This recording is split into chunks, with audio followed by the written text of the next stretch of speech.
Oh, ito na mga idol. Panoorin niyo to. Ito yung negosyo na malupitan. Dito, talagang doble ang kita mo dito.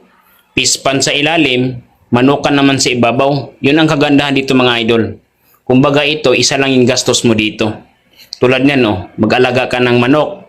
Tapos sa ilalim niyan, siyempre alagaan mo ng tilapia.